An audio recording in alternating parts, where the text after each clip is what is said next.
Bisan kami mga pari, magpuyo mi kumbinto ug wa mi maayong kabubuton, lisod.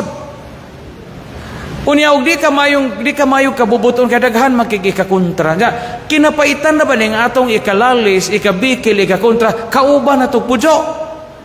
Kamantay mo? Okay ra mag-imong kontra to sa Saudi Arabia, bahala ka diha. Ijahay man tag kinabuhi. Kanang gaipon magpuyo, kauban mog trabaho, kinapaitan.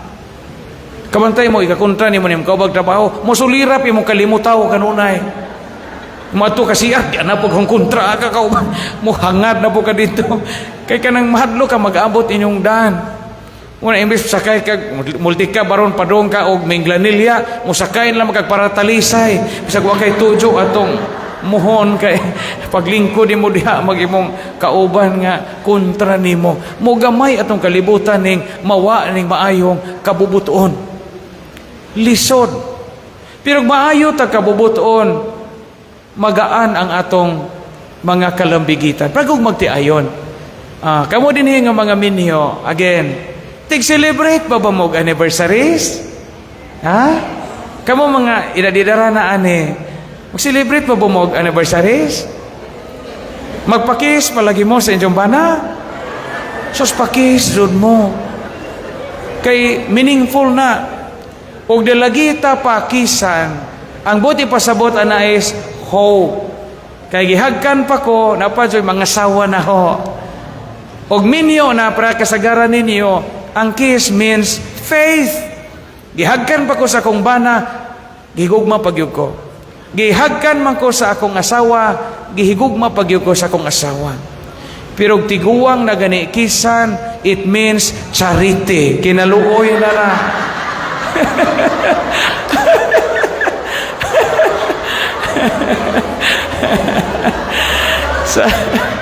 So pakis mo kay piskay nang nay maluoy na to. Kaluoy na basta tiguang na. Mo na hope, faith, and charity. 3 important virtues ingon sa St. Paul. Ang pinakadako ba ana sa tulo ka virtues is love or charity. Mao na the greatest of all this is love. Yan na. Kung maayo ka kabubuton, ang imong pagpuyo sa imong mga kauban o mga tipik o kabahin sa imong kinabuhi, maayo pod. Tanawa, o maayo ka kabubuton sa imong bana, sa imong asawa, bisag simple celebration, simple anniversary, it becomes meaningful. Parihagod, di man ta kinahanglang maglitson o anniversary kasal og jamo jud kay ikabayad. Di ka kinahanglang mag-cater o wadya mo jud kay ika-afford. Og naa po di mas maayo. Pero wa apiki ka bulsa, apiki ka sa panudalan, niya maayo mo kabubuton. Kanang ordinaryo ninyong panihapon, dugang ila nag-usa ka bangos nga bagag bunlan. Kanang bagag bunlan din he.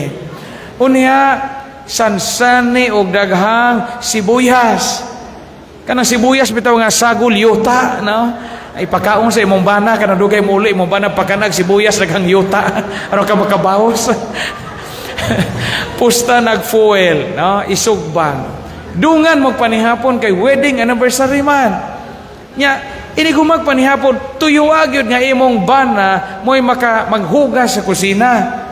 Na ikaw nga asawa bisag labad imong bisag gitakigan, bisag gihilantan ka kay 38.2 imong hilanat, kaligo jod. Bahala gihilantan ka, kaligo.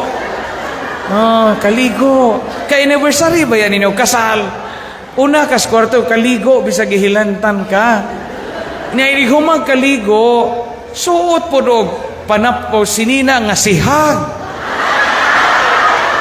Adyaw ng murag si WL, isuot. Murag Legion of Mary. Kay imo man ang bana, imong ipahinom ka. Suot og sinina nga sihag. Nya ato pa imong bana sa kusina, hugas ang hipos. Unya ni gumana na og hayag kayo ang suga sa inyong kwarto, ilisi og bumbilyang gagmay, kanang ngit-ngit gamay. Aron na sense of thrill ba romantic kaayo. Kailis na ka, unya wa nimo tiwasag trapo imong buhok, basa imong buhok. Adyaw po pagpatara sa pultahan nga murag kag padong di harbisan ako love, di po na ingon ana, ano. Napoy gamayng excitement. Og naay banig sa inyong kwarto, lukuta imong kaugalingon sa banig. Di ba? Lukuta imong kaugalingon sa banig. Unya, wa pa mamabalik imong bana iganga na mainita naman ni kaso. Agwantahan na lamang bahalag din nakakaginhawa ang banig, no? Inigsod sa imong bana pagkaraw-karaw. Inikaraw-karaw makaingon imong bana og nay iring. Iringan pag-abli kay ikaw man. Moingon imong bana, day, mag-iring-iring na ta.